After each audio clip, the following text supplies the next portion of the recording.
হে আল্লাহ রসুল, আল্লাহর কাছে সবচেয়ে পছন্দনীয় আমল কোনটা? فقال رسول الله صلى الله عليه وسلم الصلاة على وقتها। রসুল্লাহ সাল্লাল্লাহু আলাইহি সাল্লাম জবাব দিলেন, সময় মতো নামাজ পড়া আল্লাহর কাছে সবচেয়ে পছন্দনীয় আমল। তাহলে সময়ের মূল্য আল্লাহর কাছে আছে। সময়ের মতো ওই কাজ করা এটাও আল্লাহর কাছে প্রিয়।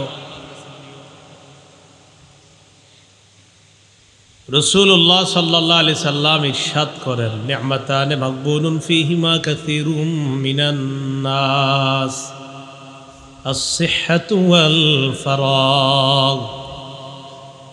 দুটি নিয়ামতের ব্যাপারে মানুষ উদাসীন। একটা হলো সুস্থতা নামক নিয়ামত, এই নিয়ামতের ব্যাপারে মানুষ উদাসীন। সুস্থতার সময় উচিত হলো বেশি বেশি ইবাদত করা, কিন্তু মানুষ সুস্থতার সময়গুলোকে হেলায় ফেলায় নষ্ট করে দেয়, অনর্থক কাজে কর্মে নষ্ট করে দেয় সুস্থতার সময়। এই জন্য হাদিসের মধ্যে রাসূলুল্লাহ সাল্লাল্লাহু আলাইহি সাল্লাম বলেন, অসুস্থ হওয়ার আগে সুস্থতাকে মূল্যায়ন করো, এটাকে গনিমত মনে করো। ওয়াসিহ্হাতাকা ক্বাবলা সুকুমিক, তুমি অসুস্থ হয়ে যাবা, এই অসুস্থ হওয়ার আগে সুস্থ যে অবস্থাটা এটাকে তুমি মূল্যায়ন করো। কারণ সুস্থতার সময় আপনি যেই পরিমাণ মসজিদে হেঁটে গিয়ে নামাজ পড়ার সুযোগ পান, যেই পরিমাণ শক্তি সামর্থ্য আপনার আছে, আপনি যদি জ্বরাক্রান্ত হয়ে যান, জ্বরের রোগেও যদি আপনি আক্রান্ত হন, ওই জ্বরের সময়ও দেখা যায় প্রচণ্ড জ্বর থাকলে আপনি চাইলেও ঘর থেকে বের হতে পারছেন না। বোঝা গেল সুস্থতার সময় আপনি যেই ইবাদতটা হেঁটে গিয়ে সুস্থতার সাথে মসজিদে আদায় করতে পারতেন, অসুস্থতার সময় চাইলেও যেতে পারতেছেন না। রাসূলুল্লাহ সাল্লাল্লাহু আলাইহি সাল্লাম বলেন, দুটি নিয়ামত মানুষ উদাসীনতার সাথে নষ্ট করে দেয়। একটা হলো সুস্থতা, দুই নাম্বার আল ফারাগ, অবসর সময়। অবসর সময় উচিত বেশি পরিমাণে আল্লাহর ইবাদত করা, জিকির করা। জান্নাতে জান্নাতীরা যাওয়ার পর কোনো আফসোস থাকবে না, একটা আফসোস থাকবে, আমি দুনিয়াতে ওই অবসর সময়টা কেন কাজে লাগাইলাম না। ওই অবসরে যদি একটু বেশি আল্লাহকে স্মরণ করতাম, তো আজকে জান্নাতে আমার অবস্থানটা এর চেয়ে আরো ভালো থাকতো। একটা আফসোস করব। তো অবসর সময়টা আমরা অনর্থক নষ্ট করি। জোহর, আসর, মাগরিব কোন দিক দিয়ে যায় খবর নাই, কারণ তিনি 5 মিনিটের জন্য ফেসবুকে দেশের খবর নেওয়ার জন্য ঢুকেছিলেন। এই 5 মিনিটের জন্য ঢুকে যাওয়ার পর 5 মিনিট 5 ঘন্টা হয়ে যাচ্ছে, মিনিট সেকেন্ড সব চলে যাচ্ছে, তার কোনো খবর নাই। রাসূলুল্লাহ সাল্লাল্লাহু আলাইহি সাল্লাম বললেন, দুটি নিয়ামত মানুষ উদাসীনতার সাথে নষ্ট করে দেয়, এর মধ্যে একটা সুস্থতার, একটা অবসর সময়। সময়গুলোকে যেন আমরা মূল্যায়ন করতে পারি, আল্লাহ তৌফিক দান করেন, আমিন। ইমাম বুখারী, মুসলিম রহমতুল্লাহি আলাইহির উস্তাদ, তার নিজের বক্তব্য তিনি বলেন, মা আকালতু বিয়াদি সালাসিনা সানাতান লাক্কামাতনি উখতি ওয়া আনা আকতুবুল হাদিস। আমি 30 বছর যাবৎ হাতে লোকমা দিয়ে খানা খাই নাই, আমার বোন আমাকে লোকমা দিয়ে খাবার খাওয়ায়া দিত আর আমি হাদিস লিখতাম। মানে চিন্তা করে, খাইতে গেলে যদি সময় নষ্ট হয়, তো আমি আমার বোন খাওয়ায়া দেখ, আমি হাদিস লিখি। ইমাম বুখারী, মুসলিম রহমতুল্লাহের উস্তাদ, 30 বছর এমন হয়েছে। সময়গুলো খুব মূল্যায়ন করা, সময়ের বড় দাম। তাই আল্লাহ বললেন, ওয়াল আসরি, সময়ের শপথ, ইন্নাল ইনসানা লাফি খুসর, সমস্ত মানুষ ক্ষতিগ্রস্ততায় লিপ্ত, সমস্ত মানুষ ক্ষতির মধ্যে আছে। ইল্লাল্লাযীনা আমানু ওয়া আমিলুস সালিহাতি ওয়া তাওয়াসাউ বিল হাক্কি ওয়া তাওয়াসাউ বিস সাবর। তবে তারা ক্ষতির মধ্যে না যারা ঈমান এনেছে, নেক কাজ করেছে, একে অপরকে হকের ওসিয়ত করেছে, সবুরের ওসিয়ত করেছে, তারা ক্ষতির মধ্যে না, তারা সফল। আল্লাহ বললেন সব মানুষ ক্ষতির মধ্যে, তবে তারা না যারা ঈমান এনেছে, নেক কাজ করেছে, একে অপরকে হকের ওসিয়ত করেছে, সত্যের ওসিয়ত করেছে, আর ধৈর্যের ওসিয়ত করেছে। সূরাতুল আসর এমন এক সূরা, কানা রাজুলান মিন আসহাবিন নবী সাল্লাল্লাহু আলাইহি ওয়াসাল্লাম ইযা ইলতাকায়া লাম ইয়াতাফাররাকা ইল্লা আন ইয়াকরা আহাদুহুমা আলাল আখারি সূরাতাল আসর। সূরা আসর এমন এক সূরা, রাসূলের দুইজন সাহাবী যখন পরস্পর সাক্ষাৎ করতেন, আমি ওনার সাথে সাক্ষাৎ করলাম, এরকম দুই সাহাবী পরস্পর যখন সাক্ষাৎ করতেন, একজন আরেকজনকে এই সূরা আসর শোনানোর আগ পর্যন্ত তারা পৃথক হতেন না। দুইজন দুইজনকে সূরাতুল আসর শোনাইতেন, তারপর পৃথক হইতেন। ছোট্ট সূরা, এই সূরাটা ছোট্ট। ইমাম শাফি রহমতুল্লাহি আলাইহি বলেন, আল্লাহ যদি এই সূরাটা নাজিল করে আর অন্য কোনো সূরা নাজিল না করতেন, পুরা কোরআনের যদি আর কোনো সূরা নাজিল নাও করতেন আল্লাহ, শুধু যদি এই সূরাটাই আল্লাহ নাজিল করতেন, তো এতটুকুই সারা পৃথিবীর মানুষের জন্য, ইসলাম বুঝার জন্য যথেষ্ট হয়ে যেত।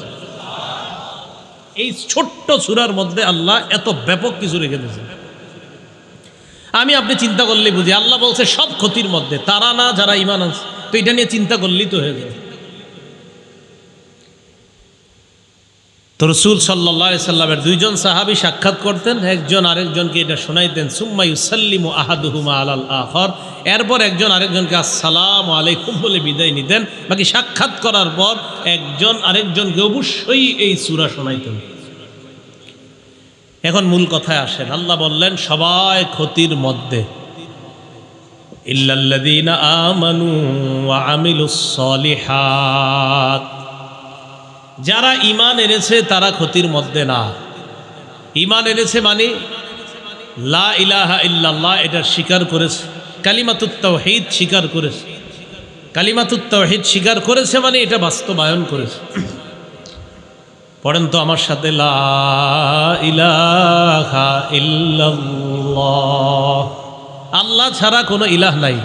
এখন আপনি যে এটা বললেন, খুব মন দিয়ে বুঝেন, আপনি যে এটা বললেন যে আল্লাহ ছাড়া কোনো ইলাহ নাই,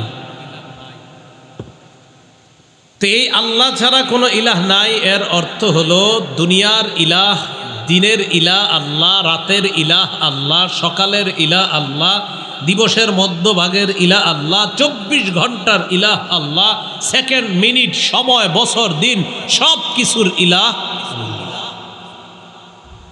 সূরা কসসের 71-72 নম্বর আয়াতে আল্লাহ বলেন, কুল আরাআইতুম ইন জাআলাল্লাহু আলাইকুমুল লাইলা সারমাদান ইলা ইয়াউমিল কিয়ামাহ মান ইলাহুন গায়রুল্লাহি ইয়াতিকুম বিদিয়াইন আফালা তাসমাউন।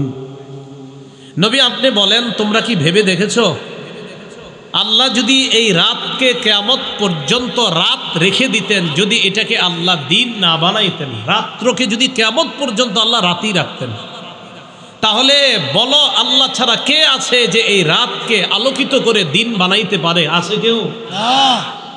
আল্লাহ বলে, নবী আপনি মানুষকে একটু জিজ্ঞাসা করেন, কুল আরাআইতুম ইন জাআলাল্লাহু আলাইকুমুন নাহারা সারমাদান ইলা ইয়াউমিল কিয়ামাতি মান ইলাহুন গায়রুল্লাহ ইয়াতিকুম বিলাইলিন তাসকুনুনা ফীহি আফালা তুবসিরুন। নবী আপনি বলেন, তোমরা যে দিন বেলা, এই দিনের বেলা তোমরা কাজ কর্ম করার পর রাত্রে বেলা যে তোমরা আরাম করার জন্য বাসায় যাও, আমি আল্লাহ যদি এই দিনটাকে কিয়ামত পর্যন্ত দিন রাখতাম, নবী আপনি তাদেরকে জিজ্ঞাসা করেন, তো আল্লাহ ছাড়া কেউ কি আছে এই দিনকে রাত বানাবে? তাহলে দিনকে রাত বানায় কে? আল্লাহ। রাতকে দিন বানায় কে? আল্লাহ। আপনি যে লা ইলাহা ইল্লাল্লাহ বলছেন না, এর মানে রাতের রব আল্লাহ, রাতের ইলাহ আল্লাহ, দিনের ইলাহ আল্লাহ, এটা হলো আল্লাহ, আপনি ছাড়া কোনো ইলাহ নাই। আপনার সন্তান হয় না 5 বছর, কয় বছর? 5-10 বছর আপনার সন্তান হয় না। এখন আপনি শুক্রবার জুমার নামাজ আদায় করে কোনো একজন আল্লাহর ওলির কবরে গেছেন, আল্লাহর ওলির কবরে, তো কবর জিয়ারত করতে গেলেন, মাশাআল্লাহ ভালো কথা।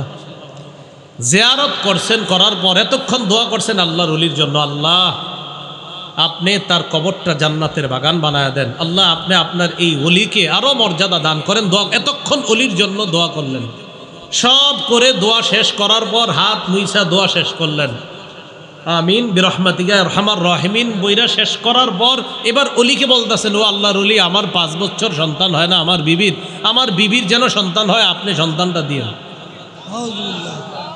অলির জন্য বলছে কারে? সন্তানের জন্য কারে কয়?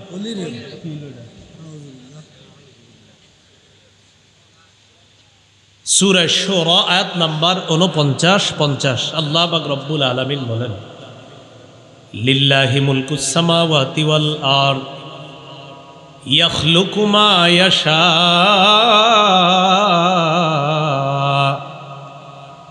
ইয়াহাবু লিমান ইয়াশাউ ইনাসাও ওয়া ইয়াহাবু লিমান ইয়াশাউ যুকুর। আসমান জমিনের রাজত্ব আল্লাহর, আল্লাহ যা চান তা সৃষ্টি করেন। আল্লাহ চাইলে কাউকে ছেলে সন্তান দান করেন, কাউকে মেয়ে দান করেন, আল্লাহ চাইলে কাউকে কন্যা দান করেন, আল্লাহ চাইলে কাউকে ছেলে সন্তান দান করেন। আও ইউযাউযুহুম যুকরানা ওয়া ইনাসা, আল্লাহ চাইলে কাউকে ছেলে মেয়ে উভয়টা দান করেন। আছে না এমন? আছে।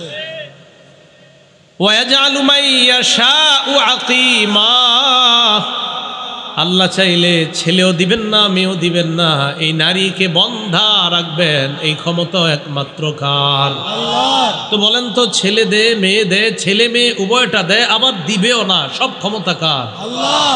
এটাই ইল্লাল্লাযীনা আমানু, তবে তারা ক্ষতিগ্রস্ত না যারা ঈমান আনছে, লা ইলাহা ইল্লাল্লাহকে মনে প্রাণে মেনে নিয়েছে, আল্লাহ ছাড়া কোনো ইলাহ নাই, রাতেও আল্লাহ ছাড়া ইলাহ নাই, দিনেও আল্লাহ ছাড়া ইলাহ নাই, আমার ছেলে দেওয়ার ক্ষমতাও আল্লাহ ছাড়া কারো নাই, আমার মেয়ে দেওয়ার ক্ষমতাও আল্লাহ ছাড়া কারো নাই, ছেলে মেয়ে উভয়টা দেওয়ার ক্ষমতা আল্লাহ ছাড়া কারো নাই, আমার ছেলেও হবে না, আমার মেয়েও হবে না, এই ক্ষমতাও আল্লাহ ছাড়া কারো নাই, আমার সন্তান হোক না হোক সব একমাত্র একজনের ইশারায় হবে, তিনি আল্লাহ। এইটা ইল্লাল্লাযীনা আমানু, আপনি যে লা ইলাহা ইল্লাল্লাহ মেনে নিছেন, এবার আমার সাথে পড়েন, লা ইলাহা ইল্লাল্লাহ মুহাম্মাদুর রাসূলুল্লাহ সাল্লাল্লাহু আলাইহি ওয়াসাল্লাম। যদি পুরাটা পড়েন, লা ইলাহা ইল্লাল্লাহু মুহাম্মাদুর রাসূলুল্লাহ, পুরাটাও যদি পড়েন সমস্যা নেই, লা ইলাহা ইল্লাল্লাহ সমস্যা নেই, লা ইলাহা ইল্লাল্লাহু মুহাম্মাদুর রাসূলুল্লাহ সাল্লাল্লাহু আলাইহি ওয়াসাল্লাম, পুরাটাও যদি পড়েন সমস্যা নেই। কথা কি বুঝে আসছে? কথা হলো এই পুরাটা একসাথে পড়া যাবে, এটার দলিল কি? ইমাম আবু হানিফা রহমতুল্লাহি আলাইহি রিসালা আর রাসাইলুল আহাদ আল আহাদিসুস সাবআহ মিনার রাসাইলিস সালাসিল আহাদিসিয়া বা হাদিসিয়া, মক্কা থেকে ছাপা, 170 নম্বর পৃষ্ঠা। ইমাম আবু হানিফা রহমতুল্লাহি আলাইহি বলেন, লাকিতু সাবআতাম মিন আসহাবিন নবী সাল্লাল্লাহু আলাইহি ওয়াসাল্লাম। ইমাম আবু হানিফা রহমতুল্লাহি আলাইহি বলেন, আমি সরাসরি রসুলের 7 জন সাহাবীর সাথে সাক্ষাৎ করছি। সুবহানাল্লাহ, তিনি আমাদের ইমাম। ইমাম আবু হানিফা রহমতুল্লাহি আলাইহি বলেন, আমি 7 জনের সাথে সাক্ষাৎ করলাম, এর মধ্যে একজনের মুখ থেকে শুনলাম, ক্বালা রাসূলুল্লাহ সাল্লাল্লাহু আলাইহি ওয়াসাল্লাম, নবীজি বলেন, দাখালতুল জান্নাহ, আমি জান্নাতে প্রবেশ করলাম, ওয়া রাআইতু ফি আরিদিল জান্নাহ লা ইলাহা ইল্লাল্লাহু মুহাম্মাদুর রাসূলুল্লাহ সাল্লাল্লাহু আলাইহি ওয়াসাল্লাম। নবীজি বলেন, আমি জান্নাতে প্রবেশ করলাম, জান্নাতের এক জায়গায় স্বর্ণ দিয়ে আমি লেখা দেখলাম, লা ইলাহা ইল্লাল্লাহ মুহাম্মাদুর রাসূলুল্লাহ। আমি দেখলাম সেখানে লেখা, আল্লাহ ছাড়া কোনো ইলাহ নাই, মুহাম্মদ সাল্লাল্লাহু আলাইহি সাল্লাম আল্লাহর রাসূল, এই বাক্য আমি জান্নাতে লেখা দেখলাম। পুরোটা বলা যাবে না? কিতাবুল আসার লিল ইমামি আবি হানিফা বাবুল উদহিয়া কোরবানি শিরোনাম। কোরবানি অধ্যায়ের 175 নম্বর পৃষ্ঠা। দহা রাসূলুল্লাহ সাল্লাল্লাহু আলাইহি ওয়াসাল্লাম বিকাবশাইনি আমলাহাইন। আল্লাহ রসুল দুটি দুম্বা কোরবানি করলেন। যাবাহা আহাদাহুমা আন নাফসিহি, একটা দুম্বা নিজের পক্ষ থেকে কোরবানি করলেন। ওয়াল আখারা আম্মান ক্বালা লা ইলাহা ইল্লাল্লাহু মুহাম্মাদুর রাসূলুল্লাহ সাল্লাল্লাহু আলাইহি ওয়াসাল্লাম। নবীজি আরেকটা দুম্বা তাদের পক্ষ থেকে কোরবানি করলেন যারা বলে আল্লাহ ছাড়া কোনো ইলাহ নাই, মুহাম্মদ সাল্লাল্লাহু আলাইহি সাল্লাম আল্লাহর রসুল, তথা লা ইলাহা ইল্লাল্লাহ মুহাম্মাদুর রাসূলুল্লাহ যারা বলে তাদের পক্ষ থেকে আরেকটা দুম্বা রসুল কোরবানি করলেন। বলা যাবে নি বুড়াটা? আচ্ছা, হাদিসের কিতাব নাম আল জামিউস সগীর, 1 নম্বর খণ্ড, 645 নম্বর পৃষ্ঠা। আনাস রাদিয়াল্লাহু তাআলা আনহুর বর্ণনা, তিনি বলেন, ক্বালা রাসূলুল্লাহ সাল্লাল্লাহু আলাইহি ওয়াসাল্লাম দাখালতুল জান্নাহ ফারাআইতু ফি আরিদাতাইল জান্নাহ সালাসাতা আসতুরিন বিয-যাহাব লা বিমাইয যাহাব। রাসূলুল্লাহ সাল্লাল্লাহু আলাইহি সাল্লাম বলেন, আমি জান্নাতে প্রবেশ করলাম, জান্নাতের চারপাশে আমি তাকায়া 3টা লাইন দেখলাম, 3টা লাইন স্বর্ণ দিয়ে লেখা। রসুল বলেন স্বর্ণের পানি দিয়ে লেখা এমন না, একটা হলো স্বর্ণ কালি দিয়ে লেখা এমন না, মানে সোনালী কালারে, যেমন আপনাদের এই যে এটা সোনালী কালার, বিভিন্ন অংশ সোনালী কালার দেখা যাচ্ছে, কথার কথা। তো অনেক লেখা দেখবেন সোনালী কালার, রসুল বলেন না না, সোনালী কালার বা সোনালী রং দিয়ে লেখা এমন না, রসুল বলেন স্বর্ণ দিয়ে লেখা, অক্ষরগুলো স্বর্ণের। আমি 3টা লাইন দেখলাম, আস-সাতরুল আউয়াল লা ইলাহা ইল্লাল্লাহু মুহাম্মাদুর রাসূলুল্লাহ। প্রথম যে লাইনটা, ওই লাইনের মধ্যে লেখলাম স্বর্ণ দিয়ে লেখা, আমি তাকায় দেখলাম লেখা আছে আল্লাহ ছাড়া কোনো ইলাহ নাই, মুহাম্মদ সাল্লাল্লাহু আলাইহি ওয়াসাল্লাম আল্লাহর রাসূল, সুবহানাল্লাহ। ওয়াস-সাতরুস সানি, দ্বিতীয় লাইনের মধ্যে লেখা দেখলাম মা কদ্দামনা ওয়াজাদনা। দ্বিতীয় লাইনের মধ্যে লেখা দুনিয়ার মধ্যে যত দান সৎকা করলাম, আমল নামা করলাম, এই দান সৎকার প্রতিদান জান্নাতের মধ্যে পেয়ে গেলাম। এটা দ্বিতীয় লাইনে লেখা। ওয়াস-সাতরুস সালিস, তৃতীয় লাইনের মধ্যে লেখা উম্মাতুম মুজনিবা ওয়া রাব্বুন গফুর। তৃতীয় লাইনের মধ্যে লেখা উম্মত গুনাহ করে আর দয়াময় আল্লাহ মাফ করে দেয়।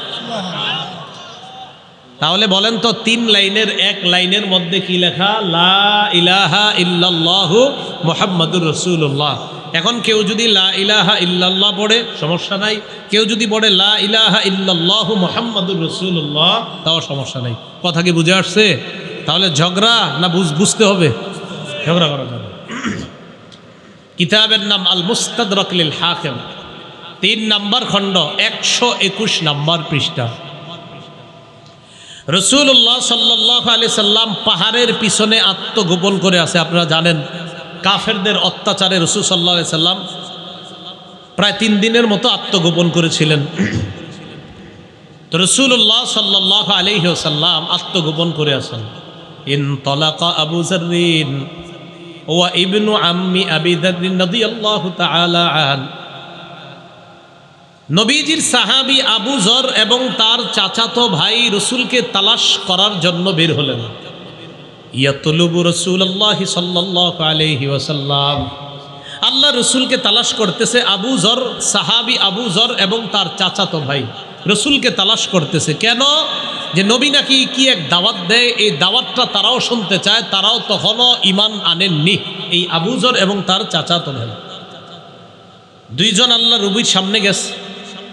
যাওয়ার পর নবীজিকে বললেন, ইন্না আতাইনাকা লিনাসমা মা তাকুল, আপনি নাকি একটা দাওয়াত দেন, এই দাওয়াত শোনার জন্য আপনার কাছে আসছি, বলেন আপনি কি বলেন? নবীজি বললেন, আমি দাওয়াত দেই আকুলু লা ইলাহা ইল্লাল্লাহু মুহাম্মাদুর রাসূলুল্লাহ সাল্লাল্লাহু আলাইহি ওয়াসাল্লাম, আমি দাওয়াত দেই আল্লাহ ছাড়া কোনো ইলাহ নাই, আর আমি যে মুহাম্মদ আল্লাহর রাসূল, এই কথার দাওয়াত আমি দেই। ফাআমানা বিহি আবু যররিন ওয়া সাহিবু, এই দাওয়াত পাওয়ার সাথে সাথে আবু যর এবং তার চাচাতো ভাই এই বাক্যের উপর বিশ্বাস করে কালিমা পড়ে মুসলমান হয়ে যায়। তাহলে পুরাটা বলে যাওয়ার দলিল আছে? এ নবী নিজের মুখ দিয়ে বলছে লা ইলাহা ইল্লাল্লাহু মুহাম্মাদুর রাসূলুল্লাহ। বুখারী শরীফের ব্যাখ্যা গ্রন্থ নাম ফাথুল বারী, 17 নম্বর খণ্ড, 232 নম্বর পৃষ্ঠা। আন আব্দুল্লাহ ইবনে আব্বাস রাদিয়াল্লাহু তাআলা আনহুমা قال كان مكتوبا على رايته لا اله الا الله محمد رسول الله। আব্দুল্লাহ ইবনে আব্বাস বলেন, আল্লাহ নবীর পতাকার মধ্যে লেখা ছিল লা ইলাহা ইল্লাল্লাহ মুহাম্মাদুর রাসূলুল্লাহ সাল্লাল্লাহু আলাইহি ওয়াসাল্লাম। নবীর পতাকার মধ্যে লেখা লা ইলাহা ইল্লাল্লাহ মুহাম্মাদুর রাসূলুল্লাহ। এখন বলেন তো, এই যে পুরাটা লেখা, এটা বলা যাবে কিনা? কিতাবের নাম মাজমাউজ জাওয়ায়েদ, হাদিসের কিতাব, 5 নম্বর খণ্ড, 324 নম্বর পৃষ্ঠা। আব্দুল্লাহ ইবনে আব্বাস রাদিয়াল্লাহু তাআলা আনহুমার বর্ণনা, তিনি বলেন কানাত রায়াত রাসূলিল্লাহি সাল্লাল্লাহু আলাইহি ওয়াসাল্লাম সাউদা ওয়া লিওয়াআন আবিয়াদা। রাসূলুল্লাহ সাল্লাল্লাহু আলাইহি সাল্লামের দুটি পতাকা ছিল, একটা কালো পতাকা, এটা ছিল বড়, আর একটি সাদা পতাকা, এটা ছিল ছোট। মাকতুবুন আলাইহি লা ইলাহা ইল্লাল্লাহু মুহাম্মাদুর রাসূলুল্লাহ। জিহাদের ময়দানে সাহাবাদের হাতে পতাকা, একটা কালো একটা সাদা, কালোটা বড় সাদাটা ছোট। জিহাদের ময়দানে রাসূল নেতৃত্বে আছেন, ওই নেতৃত্বে দেওয়া দলের যেই পতাকা, ওই পতাকার মধ্যে লেখা লা ইলাহা ইল্লাল্লাহ, আল্লাহ ছাড়া কোনো ইলাহ নাই, মুহাম্মাদুর রাসূলুল্লাহ, মুহাম্মদ সাল্লাল্লাহু আলাইহি সাল্লাম আল্লাহর রাসূল। এই বাক্য রাসূলের পতাকার মধ্যে লেখা। ইল্লাল্লাযীনা আমানু, তবে যারা ঈমান এনেছে তারা ক্ষতিগ্রস্ত না। তাহলে ঈমান আনার অর্থ বুঝে আসছে সবার মোটামুটি? লা ইলাহা ইল্লাল্লাহ মুহাম্মাদুর রাসূলুল্লাহ, এই পুরা বাক্যের বাস্তবায়ন করা, আল্লাহ ছাড়া কোনো ইলাহ নাই, মুহাম্মদ সাল্লাল্লাহু আলাইহি সাল্লাম আল্লাহর রাসূল। রাসূল যেই শরীয়ত রেখে গিয়েছেন, এই শরীয়তের বাস্তবায়ন পৃথিবীর মধ্যে ঘটানো আল্লাহ তৌফিক দান করেন। পরের অংশ ওয়ামিলুস সলিহাত, যারা নেক কাজ করেছে, যারা কি করেছে? নেক কাজ। ইল্লাল্লাযীনা আমানু, যারা ঈমান এনেছে, ওয়ামিলুস সলিহাত, যারা নেক কাজ করেছে। এখন কথা হলো নেক কাজ কি? ঈমান আনার পর, মনে করেন আপনি একজন বালেগ, ঈমান আনছেন, এই ফজরের নামাজে এখন ঈমান আনছেন। এখন একটা কথার কথা, কোনো একজন মুসলমান নতুন মুসলমান হয়েছে, ঈমান আনছে, বলেন তো এশার নামাজের সময় এখনো আছে না গেছে? আছে। ফজরের নামাজের আগে ঈমান আনছে, ফজরের নামাজ হয়ে গেছে, একটু পরে সময় হয়ে গেছে, বাস ঈমান আনছে, তার উপর ফজরের নামাজ ফরজ। ঈমান আনার পর ওয়ামিলুস সলিহাত, নেক কাজ করা। নেক কাজের মধ্যে শ্রেষ্ঠ নেক কাজ ফরজ ইবাদত নামাজ। বলেন কি? ইসলামের দ্বিতীয় ভিত্তি কি? নামাজ। বলেন ইসলামের দ্বিতীয় ভিত্তি কি? এর মধ্যে সবচেয়ে বেশি যে নামাজটা আমরা পড়ি সেটা হলো ফজরের নামাজ। ফজর নামাজ না সবচেয়ে বেশি পড়ি কোনটা এলাকার মধ্যে? ফজরই তো। ও আচ্ছা, মাগরিব, ঠিক আছে, যাও। আমি ভাবছি ফজর। রমজান মাসে ফজরের নামাজে মুসল্লি কম হয়েছে না বেশি হয়েছে? এই এলাকার মসজিদে রমজানে ফজরে মুসল্লি অন্য মাসের চেয়ে বেশি হয়েছে না কম হয়েছে? আজকের ফজর বা আগামীকালকের ফজরে এই এলাকার মুসল্লিগুলাই তো থাকবে নাকি অন্য কেউ আসবে? তাহলে আজকের ফজরে ওই মুসল্লিরা কোথায় গেল? নাকি রমজানের ফজরে বাঞ্ছারামপুর থেকে কেউ আসছিল? তাহলে এই এলাকার মুসল্লি রমজানে ফজর পড়তে মসজিদে গেছে, তাহলে আজকে ফজরে ওই মুসল্লিগুলা কোথায় ছিল? সূরা বাকারা 238 নম্বর আয়াতে আল্লাহ বলেন, হাফিজু আলাস সালাওয়াতি ওয়াস সালাতিল উসতা, তোমরা নামাজের প্রতি যত্নবান হও, বিশেষ করে মধ্যম নামাজ। নবীজি বলেন, আরাআইতুম লাউ আন্না নাহরান বিবাবি আহাদিকুম ইয়াগতাসিলু ফীহি কুল্লা ইয়াউমিন 5 মাররাত হাল ইয়াবকা মিন দারনিহি শাই। তোমাদের কারো বাড়ির সামনে একটা পুকুর আছে, পাশে কি পুকুর আছে আপনাদের এলাকায়? নবী বলেন, তোমাদের কারো বাড়ির সামনে একটা পুকুর আছে, ওই পুকুরের মধ্যে ওই ব্যক্তি, মনে করেন ওনার বাড়ির সামনে একটা পুকুর, তিনি তার পুকুরে দৈনিক 5 বার গোসল করেন। কয়বার? একটা ব্যক্তি যদি তার পুকুরে দৈনিক 5 বার গোসল করে, নবী বলেন হাল্লাবকা মিন দারনিহি শাইউন, তার শরীরে কি কোনো নাপাক থাকবে? নবী বলেন ফাযালিকা মিসলুস সালাওয়াতিল খামসি ইয়ামহুল্লাহু বিহিন্নাল খাতায়া, যেমনি ভাবে 5 বার গোসল করলে তার শরীরের মধ্যে কোনো ময়লা থাকে না, 5 ওয়াক্ত নামাজ যদি কোনো বান্দা আদায় করে, আল্লাহ পাক রব্বুল আলামিন তার এই গুনাহ নামক ময়লাগুলা দূর করে দেয়। 5 ওয়াক্ত নামাজ গুরুত্ব সহকারে আদায় করা, তাহলে তারা ক্ষতিগ্রস্ত না যারা ঈমান আনেছে, ঈমান আনার সাথে সাথে নেক আমল করছে। ঈমান আনার পরপরই ফরজ ইবাদত নামাজ, এই নামাজের প্রতি গুরুত্ব দেওয়া। আল্লাহ তৌফিক দান করেন, আমিন আমিন। নামাজের মধ্যে গুরুত্ব সবচেয়ে বেশি আমাদের বাংলাদেশি মুসলমানদের জন্য দেওয়া দরকার ফজরের নামাজ। কোন নামাজ? কারণ তুলনামূলক অন্য নামাজের চাইতে ফজরের নামাজে আমাদের মুসল্লি সংখ্যা কম হয়। মুসলিম শরীফের বর্ণনা 1377 নম্বর হাদিস, মাদ্রাসা পাঠ্যপুস্তক অনুসারে ক্বালা রাসূলুল্লাহ সাল্লাল্লাহু আলাইহি ওয়াসাল্লাম মান সাল্লাল ইশা ফি জামাআ ফাকান্নামা কামা নিসফাল লাইল। নবীজি বলেন, কেউ যদি এশার নামাজ জামাতে পড়ে, আজকে এশার নামাজ যারা যারা জামাতে পড়েছেন আপনারা, নবীজি বলেন এশার নামাজ জামাতে বইরা ঘুমায়া গেছে, বাস ঘুমায়া গেলেও আমার ওই উম্মতকে অর্ধেক রাত দাঁড়িয়ে দাঁড়িয়ে এবাদত করলে যে সওয়াব, আমার উম্মত এশা জামাতে পড়ে ঘুমিয়ে যাওয়ার কারণে দাঁড়িয়ে দাঁড়িয়ে এবাদত করলে অর্ধেক রাতের এবাদতে যে সওয়াব পাওয়া যাবে, এই অর্ধ রাত এবাদতের সওয়াব আল্লাহ তাকে দিয়ে দিবেন। সুবহানাল্লাহ। আপনি কিন্তু ঘুমায় রয়েছেন, এখন আপনি ঘুম থেকে উইঠা কোন নামাজ? ফজর। ওমান সাল্লা সুবহা ফি জামাআ, এশার নামাজ জামাতে আদায় করার পর ঘুমিয়ে গেলেন, ঘুমের পর আপনি অর্ধরাত দাঁড়িয়ে থেকে নামাজ আদায় করার সওয়াব পান। পাওয়ার পর এবার ফজরের নামাজ আপনি আবার জামাতের সাথে পড়লেন। নবীজি বলেন, ফজরের নামাজ তুমি জামাতের সাথে পড়লা, ফাকান্নামা সাল্লা সুবহা ফাকান্নামা সাল্লাল লাইলা কুল্লাহ, আমার উম্মত যদি ফজরের নামাজ জামাতের সাথে আদায় করে, কেমন যেন সারা রাত নামাজ আদায় করলো, এই সওয়াব আল্লাহ তাকে দিয়ে দেয়। এশার নামাজ জামাতে পড়ে ঘুমিয়ে গেলেন, অর্ধেক রাত ইবাদতের সওয়াব। ফজরের নামাজ উইঠা জামাতের সাথে পড়লেন, দেখেন তাকায়া, এ হলো এশা জামাতে পড়লেন, এ হলো ফজর জামাতে পড়লেন, মাঝের সময়টা আপনি ঘুমিয়েছিলেন।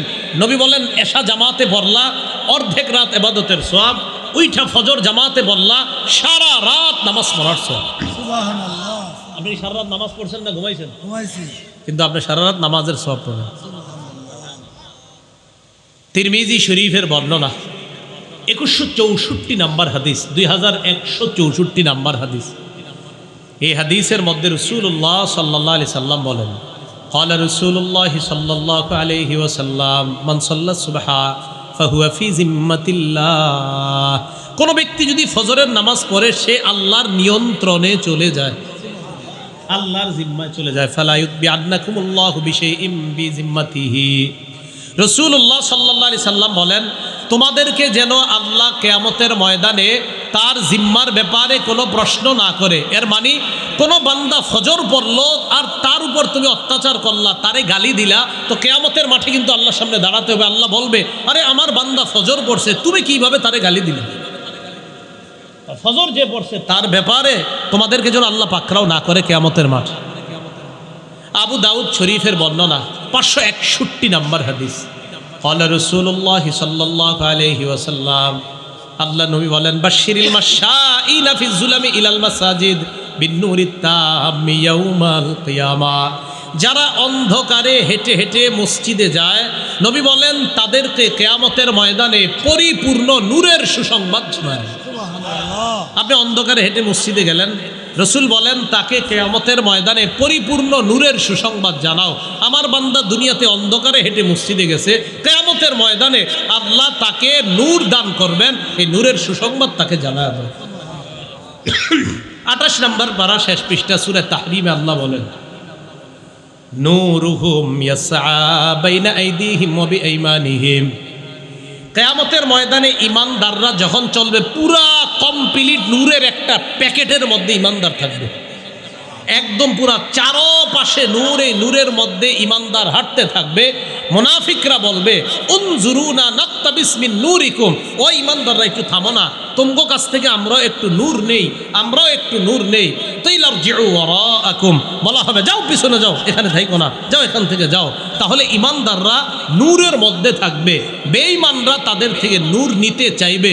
রাসূল বলেন ফজর যে পড়ে, এশা যে পড়ে, অন্ধকারে হাইটে হাইটে মসজিদে যায়, এদেরকে কিয়ামতের ময়দানে এই নূরের সুসংবাদ জানানো হয়েছে। তা আপনারা ফজর না পড়লে এই নূরের প্যাকেটে কেমনি ঢুকবেন? আল্লাহ আমল করার তৌফিক দান করেন। আমিন। তাহলে ইল্লাল্লাযীনা আমানু, যারা ঈমান এনেছে তারা ক্ষতিগ্রস্ত না। আর নেক আমল, নেক আমলের মধ্যে শ্রেষ্ঠ ইবাদত, ফরজ ইবাদতের মধ্যে সেটা হলো নামাজ। ইসলামের ভিত্তি প্রথম কালিমা, পরে দ্বিতীয় ভিত্তির নাম নামাজ। মুসলিম শরীফের বর্ণনা 1322 নম্বর হাদিস, মাদ্রাসা পাঠ্যপুস্তক অনুসারে ক্বালা রাসূলুল্লাহ সাল্লাল্লাহু আলাইহি ওয়াসাল্লাম, আপনারা আমরা আমাদের নামগুলা আগামীকাল সকালেই আল্লাহর দরবারে উচ্চারিত হোক, প্রত্যেক দিন আল্লাহর কাছে আমার আপনার নাম আলোচিত হোক, এটা সবাই চাই আমরা। চাই। একদম সুযোগ, সুবর্ণ সুযোগ। প্রতিদিন আমার আপনার ব্যাপারে ফেরেশতাদের সাথে আল্লাহর কথোপকথন হলো আমিন। প্রতিদিন। হাত নামান, এবার হাদিস শুনুন। قال رسول الله صلى الله عليه وسلم يتعاقبون فيكم ملائكة بالليل وملائكة بالنهار। রাসূলুল্লাহ সাল্লাল্লাহু আলাইহি সাল্লাম বলেন, তোমাদের কাছে পালা বদল করে দিনের ফেরেশতারা আসে, রাতের ফেরেশতারা আসে। একবার দিনের ফেরেশতারা আসে, একবার রাতের ফেরেশতারা। একটু ভাবেন তো, আল্লাহু আকবার, প্রতিদিন দুই দল ফেরেশতা আমাদের নিরাপত্তায় চলে আসে, একদল দিনের, একদল রাতের। এখন রাতের ফেরেশতা আর দিনের ফেরেশতা পালা বদল করে আসে।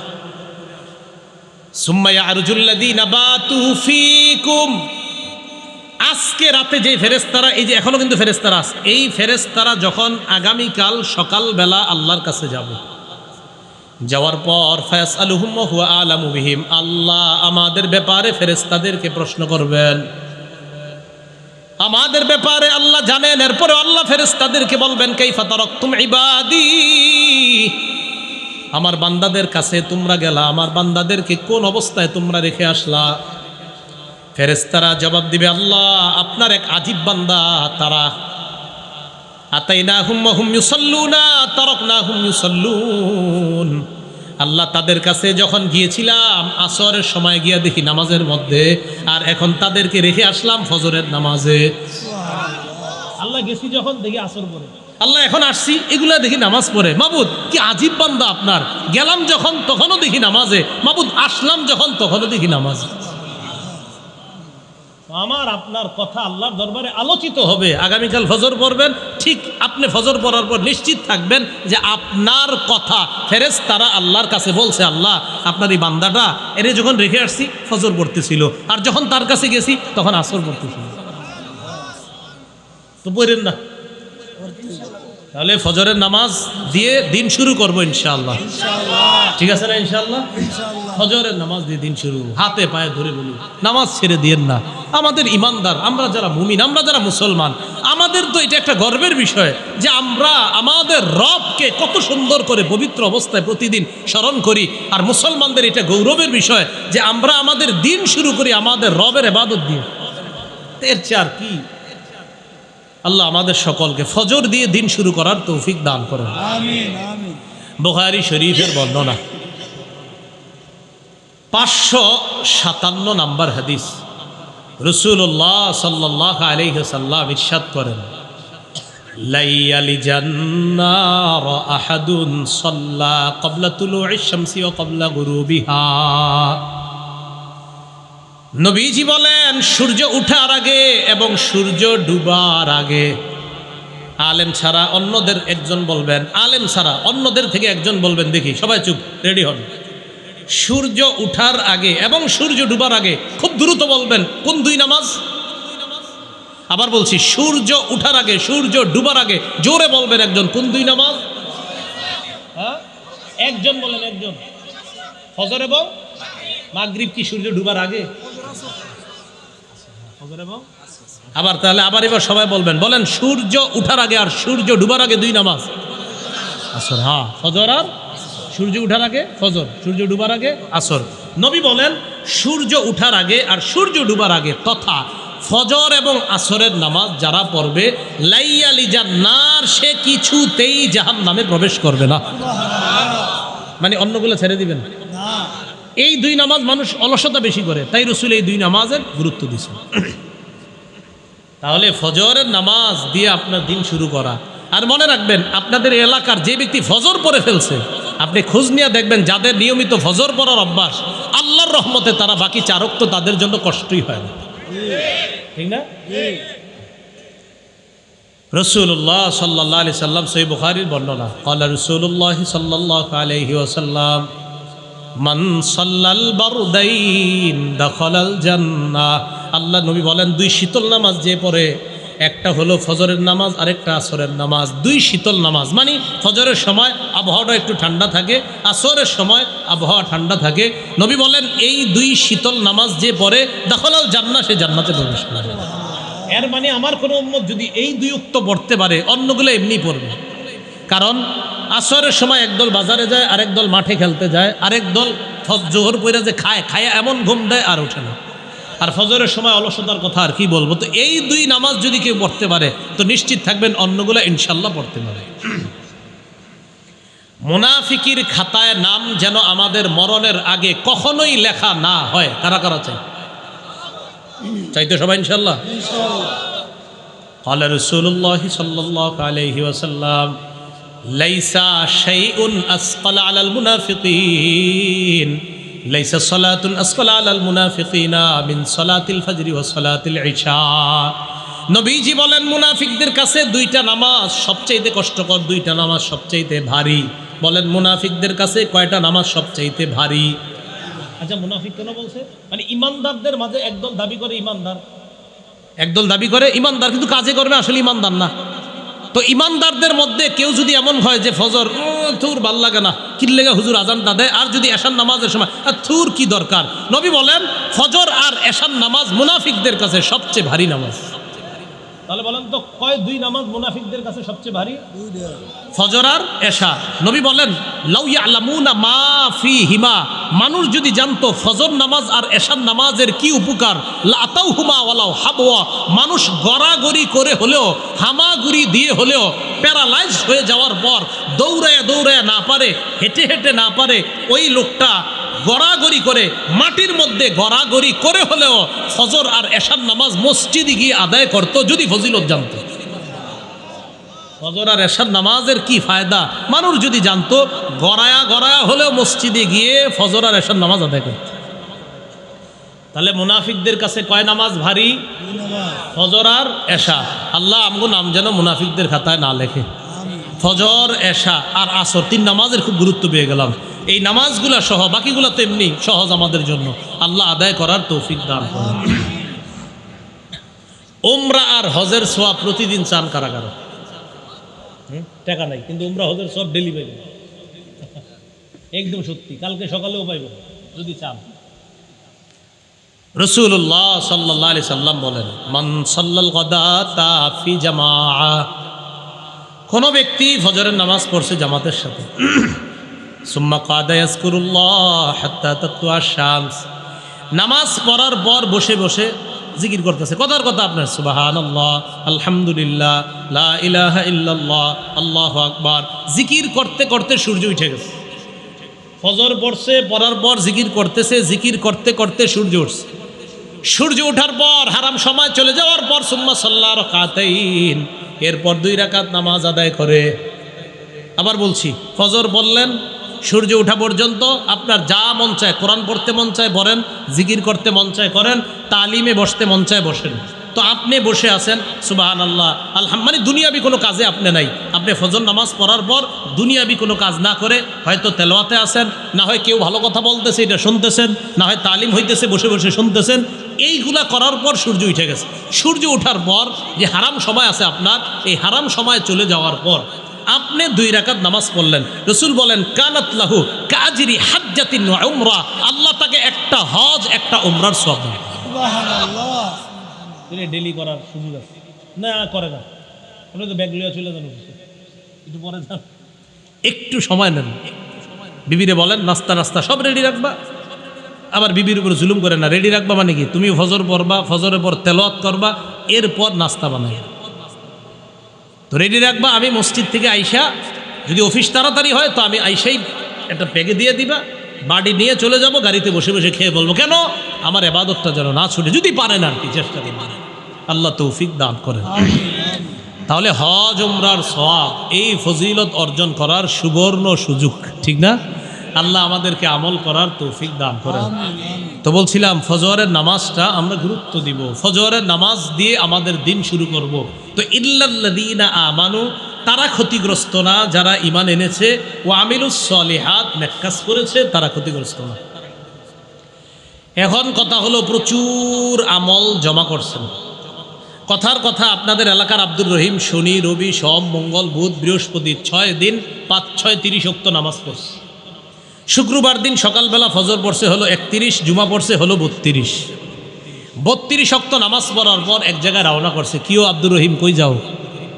তো বলতেছে আল্লাহর ওলির কবর জিয়ারত করতে যাই। মাশাল্লাহ, যাও। তো আল্লাহর ওলির কবর জিয়ারত করা ভালো কাজ, মাশাল্লাহ। আল্লাহর ওলির কবর জিয়ারত করছে, করার পর এবার আল্লাহর ওলিরে বলতেছে, বাবা আমার তো এই ঝামেলা, আপনি আমার এই ঝামেলাগুলো দূর করে দেন। সূরা জুমারের 65 নম্বর আয়াতে আল্লাহ নবীকে কি বলে দেখেন, লাইন আশরাকতা লা ইয়াহবাতান্না আমালুকা ওয়া লা তাকুনান্না মিনাল খাসিরিন। নবী, আপনি যদি শিরিক করেন আপনার সব আমল বরবাদ হয়ে যাবে। নবী, আপনি যদি শিরিক করেন আপনার আমলনামা বরবাদ। কোন নবী শিরিক করবে এই কথা আমরা কল্পনা করতে পারি না, কিন্তু আল্লাহ ধমকটা কারে দিচ্ছে নবীকে, নবী আপনি শিরিক করেন আপনার আমল বরবাদ। আচ্ছা, নবীর মাধ্যমে তো আল্লাহ আমাদেরকে বুঝাইতেছে, দেখো উম্মত, একজন নবীরে আমি বললাম, ও নবী আপনি শিরিক করলে আমল নামা বরবাদ। কোন নবী? শ্রেষ্ঠ নবী আমাদের নবীকে বলতেছে আপনি শিরিক করলে আমল সব বরবাদ। তো আমার আপনার কি অবস্থা হবে? তো আমল করলেন 32 ওয়াক্ত নামাজ পড়ে, এমন এক কাজ করলেন সব শেষ হয়ে গেল। তো বলতে চাইলাম আমল নামা জমা করার পর এটা নষ্ট করে দিব না। সূরা মুহাম্মদের 33 নম্বর আয়াতে আল্লাহ বলেন, ইয়া আইয়ুহাল্লাযীনা আমানু আতিউল্লাহ ওয়া আতিউর রাসূলা ওয়া আতিউর রাসূলা ওয়া লা তুবতিলু আ'মালাকুম। হে ঈমানদারগণ, তোমরা আল্লাহর আনুগত্য করো, রাসূলুল্লাহ সাল্লাল্লাহু আলাইহি সাল্লামের আনুগত্য করো, আর তোমরা তোমাদের আমলগুলো নষ্ট করে দিও না, তোমরা তোমাদের আমলগুলো বাতিল করে দিও না। তাহলে কষ্ট করে আমল নামা জমা করলাম, এখন বুদ্ধিমানের কাজ হলো এই আমল নামাগুলা ধরে রাখা, আমলগুলা নষ্ট না করা। আপনাদের এলাকার এক ব্যক্তি 10 বছর যাবৎ আমল করতেছে, এই আমলে কোনোদিন শিরিক করে নাই, কুফরি করে নাই, কিচ্ছু করে নাই। 10 বছর এই বেচারার কোনো কারণে তার অবস্থা ভালো হয় না, ব্যবসা ধরে লস খায়, বিদেশ যাইতে যাবে মাইর খায়, এরকম হতে পারে। এই ব্যক্তি 10 বছর পর একজনের কাছে সন্ধান পাইছে, অমুক জায়গায় একজন জ্যোতিষী আছে, জ্যোতিষীর কাছে যায়। এখন ওই ব্যক্তি বেচারা ওই জ্যোতিষীর কাছে গেছে, খুব মন দিয়ে শোনেন। জ্যোতিষীর কাছে যাওয়ার পর জ্যোতিষী তার হাত দেখতেছে, গণক তার হাত দেখছে। তো হাতের মধ্যে আপনার অনেক দাগ, যারা দেখবেন খেতে খামারে কাজ করে হাতে এমনি অনেক দাগ পরে, হুদাই জ্যোতিষী হাতে দাগ তো আপনার যেই পরিমাণ থাকা দরকার এর চেয়ে অনেক বেশি আছে, সমস্যা আছে মনে হয়, হুদাই মানে বলে দেন এই বেটার তো এমনি সমস্যা লেগে রয়েছে। হে আবার বললে কি এমনি সমস্যা হইতেছে, সাধারণত বলবে আর কি। দেখবেন সব গণক আর জ্যোতিষীরা সাধারণত আপনারা বলবে আপনার সমস্যা। আচ্ছা, সমস্যা হয় না কার দুনিয়াতে? কোন সমস্যা পড়ে না কোন মানুষ? তো সবাই পড়ে, যখন পড়বে 2 দিন পরে বলবে হ্যাঁ উনি বলাতে না, উনি বলাতে না, আপনি পড়তেন এমনি পড়তেন, হে বলছে এই জন্য না। আমিও যদি আপনাদেরকে বলি আপনারা সমস্যায় পড়তে পারেন, তো আমি জ্যোতিষী? আশ্চর্য কথা।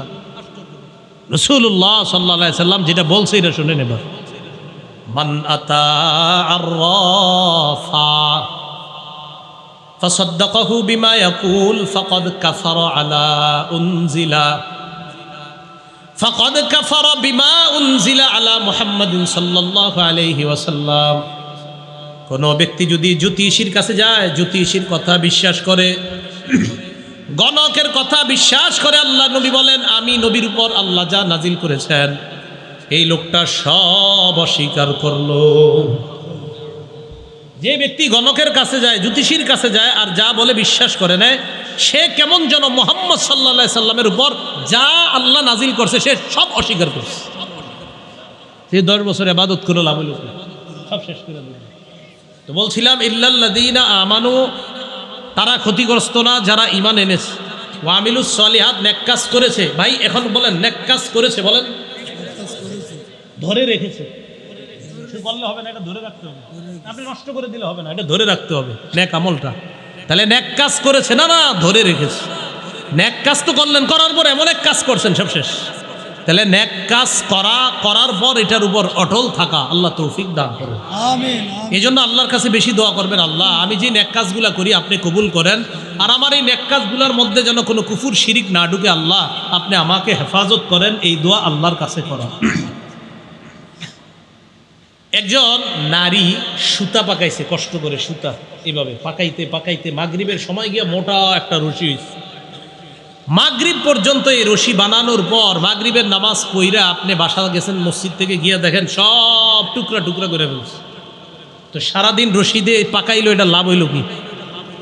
কষ্ট করে যে রশি দিয়া এইভাবে সুতা পাকায়া মোটা রশি বানাইলো, মাগরিবের পরে সব ছিঁড়ে ফেললো, রশি বানায়া কোনো লাভ হইছে? আপনারা ভাবছেন একটা গল্প বলছি? না, এই কথা আল্লাহ কোরআনে বলছে, এক নারীর কথা। সূরা নাহালের 92 নম্বর আয়াতে আল্লাহ বলেন, ওয়ালা তাকুনু কাল্লাতী নাকাদাত গাজলাহা মিন বাদি কুওয়াতিন আনকাসা। আল্লাহ বলেন তোমরা ওই নারীর মতো হয়ো না, যেই নারী পাকানো সুতা শক্তভাবে পাকানোর পর এটা আবার টুকরা টুকরা করে ফেলে, তোমরা তার মতো হয়ো না। মানে কষ্ট করে আমল নামা জমা করলা, আবার একটা শিরিকের মাধ্যমে সব শেষ করে দিলা, এমন তোমরা হবা না, ওই নারীর মতো হয়ো না। যেই নারী কষ্ট করে সুতা দিয়ে রশি পাকাইলো, এরপর টুকরা টুকরা করে ছিঁড়ে ফেললো, তোমরা ওই নারীর মতো হয়ো না। মানে আমার বান্দা আমল নামা যা জমা করো এটা ধরে রাখো। ভাই কথাগুলা কি বুঝে আসছে? তাহলে তারা ক্ষতিগ্রস্ত না যারা ঈমান এনেছে, নেক আমল করেছে। নেক আমলের মধ্যে শ্রেষ্ঠ ফরজ ইবাদত হলো নামাজ পড়া। আবার এই নামাজ পড়ার পর যখন আমল নামা জমা করলাম, এই আমল নামাগুলাকে ধরে রাখা, আল্লাহ তৌফিক দান করে। আমিন। আসেন এবার ওই অংশে, হাফিজু আলাস সালাওয়াত, নামাজের প্রতি যত্নবান হও, বিশেষ করে মধ্যম নামাজ। এই মধ্যম নামাজ দ্বারা আবার কি উদ্দেশ্য? মুফাসসিরিনে কেরাম অনেক উদ্দেশ্য লেখছে, বাকি হাদিস দ্বারা বোঝা যায় মধ্যম নামাজ দ্বারা আসরের নামাজ উদ্দেশ্য। কোন নামাজ? সহিহ বুখারীর বর্ণনা 6396 নম্বর হাদিস। খন্দকের যুদ্ধের দিন রাসূলুল্লাহ সাল্লাল্লাহু আলাইহি সাল্লাম বলেন, মালা আল্লাহু কুবুরাহুম ওয়া বুয়ুতাহুম নারা শাগালুনা আন সালাতিল উসতা হাত্তা গাবাতিশ শামস। তাদের কবর, তাদের বাড়িগুলা আল্লাহ আগুন দ্বারা পরিপূর্ণ করুক। তারা আমাদেরকে মধ্যম নামাজ থেকে দূরে রাখছে, গাফেল করে রাখছে, আমাদেরকে মধ্যম নামাজ থেকে অন্য কাজে ব্যস্ত করে রাখছে। সঠিক সময়ে আমরা মধ্যম নামাজটা পড়তে পারি নাই কাফেরদের কারণে। নবী বলতেছেন এমনকি সূর্য ডুবে গেল। আচ্ছা বলেন তো, কোন নামাজ পড়ার পর সূর্য ডুবে? তাহলে হাদিস দ্বারা বোঝা যায় এটা আসরের নামাজ। কোন নামাজ? মধ্যম নামাজ, আসরের নামাজ। আর আসরের নামাজের গুরুত্ব তো বললাম। সহিহ বুখারীর 552 নম্বর হাদিস, রাসূলুল্লাহ সাল্লাল্লাহু আলাইহি সাল্লাম বলেন, আল্লাযী তাফুতুহু সালাতুল আসর ফাকাআন্নামা গুতিরা মালুহু ওয়া আহলুহু। কোনো ব্যক্তির যদি আসরের নামাজ ছুটে যায়, কেমন যেন তার ধন সম্পদ সন্তান সব ধ্বংস হয়ে যায়। আগামীকাল আসর পড়ার পর চা দোকানের সামনে যাবেন, যাওয়ার পর একজনকে বলবেন, কিউ আব্দুর রহমান, আসর নামাজ পড়ছনি? না পড়ি নাই। পড়বা না? কাপড়টা ভালো না, যেটা আমাদের দেশে বলে কাপড়, প্রত্যেক দিন এর কাপড় ভালো না। এ যতবার নামাজের কথা বলবেন এতবার কয় আমার কাপড়। একদিন বলবেন তো তোমার কাপড় যেদিন ভালো থাকে ওই দিন আমারে ফোন করে জানায়। কাপড় ভালো না বলে প্রত্যেক দিন, তা আপনি বলবেন আব্দুর রহিম আসর পড়ছো? না পড়ি নাই। পড়বা না? ভাই কাপড়টা ভালো না। আপনি বলবেন সন্তান কয়জন? বলবে 5 জন। সম্পদ আছে? বলবে 20 বিঘা। আপনি বলবেন না, তোমার 20 বিঘা নাই তো, সন্তান 5 জনও নাই। কি নাই মানে? তোমার সন্তানগুলা সমস্যা হয়ে গেছে এক জায়গায়, আর তোমার 20 বিঘা জমিনের উপরে একটা সমস্যা হয়েছে। আরে কি কো তুমি? এই যে 20 বিঘা জমিন পুরো আমার সন্তান তো 3 জন ঢাকা ইউনিভার্সিটি বিভিন্ন জায়গা, আর 2 জন অমুক জায়গায়। মানে সন্তানে কি সমস্যা হয়েছে বলো? টেনশনে পড়ে গেছে। তখন আপনি বলবেন তুমি যে আসর বড় নাই, নবীজি বলছে যে আসর না পড়ে তার সম্পদ সন্তান ধ্বংস হয়ে যাওয়া আর আসর না পড়া একই কথা। তো তুমি যেহেতু আসর বড় নাই, তো এইগুলা তোমার থাইকা লাভ কি? তাই বললাম এগুলো নাই তোমার। যে আসরের নামাজ ছেড়ে দেয় তার ধন সম্পদ সন্তান ছুটে যাওয়া একই কথা। আল্লাহ বুঝার তৌফিক দান করে। আমিন আমিন। পরিবারকে নামাজের কথা বলবেন। দোকানদার যারা, তাদেরকে নামাজের কথা দাওয়াত দেন। দোকানদারকে বলেন, ভাই নামাজের সময় শাটারটা লাগায় মসজিদে যাও। আল্লাহ বলেন ওয়ামুর আহলাকা বিসসালাত, নবী আপনি আপনার পরিবারকে নামাজের কথা বলেন। দেখেন একটু পরে আল্লাহ বলতেছে লা নাসআলুকা রিজকা, নবী আপনি বলে দেন আমি আল্লাহ তোমাদের কাছে রিজিক চাই না। আচ্ছা, নামাজের সাথে রিজিকের কি সম্পর্ক? খুব মন দিয়ে বুঝেন কথাটা। নামাজের কথা আল্লাহ বললেন, পরে রিজিকের কথা, মানে কি? নামাজ আর রিজিকের সম্পর্কটা কোথায়? 5 জন কাস্টমার আসছে, দোকানদার এই দিক দিয়ে শাটার লাগাবে কিনা, ওই দিক দিয়ে একামত। দেখেন একামত কাস্টমার দোকান, একামত কাস্টমার দোকান, একামত চলছে, দোকানদারের সামনে 3 জন কাস্টমার, এবার দোকানের শাটার লাগাবে কিনা চিন্তিত, যে নামাজে যাবো না কাস্টমার ছাড়বো, নামাজে যাবো না কাস্টমার ছাড়বো। আল্লাহ কয় বান্দা নামাজে যাও, আমি তোমার থেকে রিজিক চাই না। নাহনু নারজুকুকা, আরে দোকানে শাটার লাগাও, আমি তো রিজিক দেই, রিজিক তো আমি দেই, তুমি শাটার লাগাও, যাও নামাজে যাও। তুমি মাস শেষে হিসাব করো, যে শাটার লাগায় নামাজে যায় নাই আর তুমি নামাজে গিয়েছো, হিসাব মিলায় এদিক সেদিক দেখো, তুমি এগিয়ে আছো। তো দেখছেন নামাজের সাথে রিজিকের সম্পর্ক। আল্লাহ কয় নামাজের আদেশ দেন, আমি তোমার কাছে রিজিক চাই না। আমি জানেন না এই আয়াতে টেনশনে পড়ছি, চিন্তিত হয়ে গেলাম, আচ্ছা রিজিকের সাথে নামাজের কি সম্পর্ক? তখন আল্লাহ বুঝ দিয়ে দিল, হ্যাঁ মানুষ রিজিকের চিন্তায় অনেক সময় নামাজ পড়ে না, আরেকটু পরে যাচ্ছি, আরেকটু পরে যাচ্ছি, আরেকটু পরে যাচ্ছি। আরে কেন ভাই? কাস্টমার আর 2 জন কাস্টমার আর 3 জন কাস্টমার, আরেকটু পরে যাচ্ছি। আল্লাহ কয় না না, তুমি নামাজ পড়ো, আমি তো রিজিক তোমাকে দিই। তুমি রিজিকের টেনশনে নামাজ পড়বা না, মানে কি ব্যাপারটা?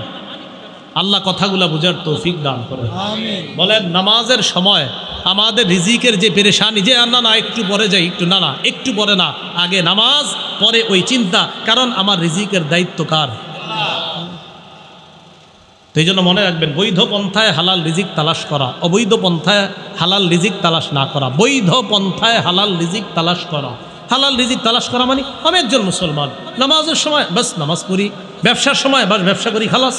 আমার নামাজের সময় হয়েছে, শাটার লাগাইয়া দিছি। আপনি মদিনায় যান, নামাজের সময় হবে, বাস যত কাস্টমারই থাকুক কোনো কাজ হবে না। এটা অনেক আগের কথা, 1999, তখন আমি বাচ্চা মানুষ, তখন আমি দেখছি নামাজের আজান হয়েছে, শাটার লাগছে, কে আছে, কতজন দোকানে আছে জানা নাই, সব যাও নামাজে যাও। তাহলে ইল্লাল্লাযীনা আমানু, যারা ঈমান এনেছে তারা ক্ষতিগ্রস্ত না। ওয়া আমিলুস সলিহাত, যারা নেক কাজ করেছে। নেক কাজের মধ্যে শ্রেষ্ঠ ফরজ ইবাদত কোনটা? নামাজ। নামাজ প্রতি যত্নবান হইতে আল্লাহ বললেন, বিশেষ করে মধ্যম নামাজ। সহিহ বুখারীর 553 নম্বর হাদিস, রাসূল বলেন মান তারাকা সালাতাল আসরি, যে ব্যক্তি আসরের নামাজ ছেড়ে দেয়, ফাকাদ হাবিতা আমালু, তার আমল নামা যেন বরবাদ হয়ে গেল। কারণ সাধারণত মানুষ আসরের সময় একদল বাজারে থাকে, একদল ব্যবসা বাণিজ্য নিয়ে ব্যস্ত থাকে, একদল খেলাধুলায় ব্যস্ত থাকে, এই জন্য অনেকে অলসতা করে, ফজরের নামাজের সময় ঘুমায়া থাকে। তাই ফজর, আসর আর এশার গুরুত্ব হাদিসে খুব বেশি আসছে। এই 3 নামাজ যারা সহজে পড়তে পারবে, অন্য 2 ওয়াক্ত ইনশাল্লাহ খুব সহজে মানুষ পড়তে পারবে। কারণ মাগরিবের নামাজ এমনি মুসল্লি বেশি হয় আমাদের সমাজ, মানুষ যায়। তা আল্লাহ আমাদের সকলকে নামাজের প্রতি যত্নবান হওয়ার তৌফিক দান করেন। আসেন, সময়ের শপথ, নিশ্চয়ই সব মানুষ ক্ষতিগ্রস্ত তারা না যারা ঈমান এনেছে, যারা নেক কাজ করেছে, আর ওয়াতাওয়াসাউ বিল হক, যারা একে অপরকে সত্যের ওসিয়ত করেছে, হকের ওসিয়ত করেছে।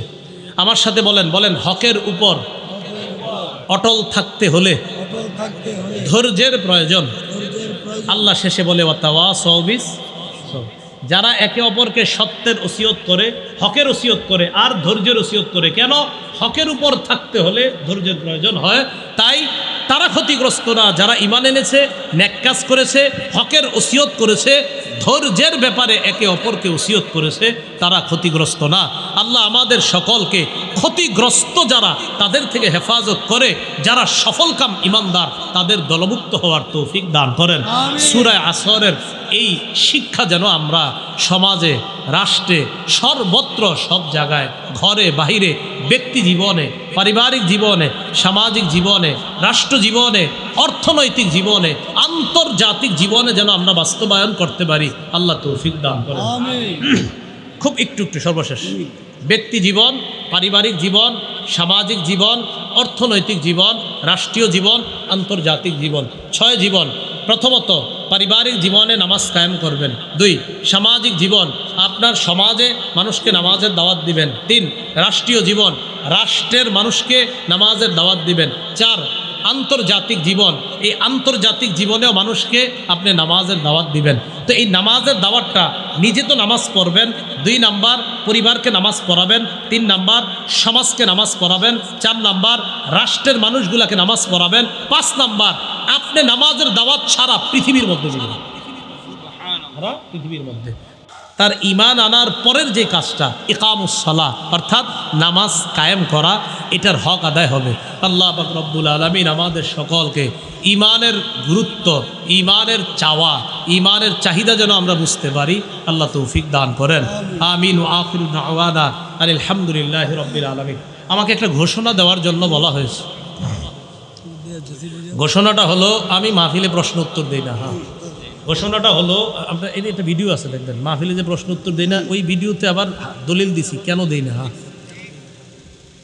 আমাকে একটা ওই ঘোষণা দিতে বলা হয়েছে, ওই আমার বয়ানগুলা সংকলন করা হয়েছে, তো যেই প্রকাশনী ছেপেছে তাদের থেকে তারা কিতাব এনেছে। তো আপনাদের কারো যদি লাগে, প্রয়োজন হয়, আমি যেই পদ্ধতিতে বয়ান করি ঠিক ওই পদ্ধতিতেই কিতাবে ওভাবে উল্লেখ করা আছে। আপনাদের আলেম ওলামা সহ ইমাম খতিব, ওয়াজ বক্তা এবং সাধারণ জনগণ যারা, সবার জন্য, এমন কোনো কিছু ওখানে আনা হয় না যেটা মানুষ বুঝবে না। সাধারণ জনগণ যারা, আপনারা বুঝবেন। এবং যদি চান যে আপনি হাদিস মুখস্থ করবেন, এটাও পারবেন আপনি ওখান থেকে। তো এখানে প্রথম খণ্ডটা নাই, দ্বিতীয় আর তৃতীয় খণ্ড তারা এনেছে। দ্বিতীয় খণ্ড হালাল হারাম সম্পর্কে এবং সুদ সম্পর্কে, আর তৃতীয় খণ্ড স্বামী স্ত্রীর যতগুলা অধিকার আছে কোরআন সুন্নাহ থেকে সব অধিকার লিপিবদ্ধ করা হয়েছে। আপনাদের কারো লাগলে ওই গাড়িতে ওনারা আছে মনে, ওনাদের থেকে নিয়ে যাবেন। একদম 4-5 মিনিটের মধ্যে আপনারা সংগ্রহ করার চেষ্টা করবেন যদি কারো প্রয়োজন হয়। আল্লাহ সকলকে যে কথাগুলো বললাম আমল করার তৌফিক দান করেন। আল্লাহুম্মা সাল্লি আলা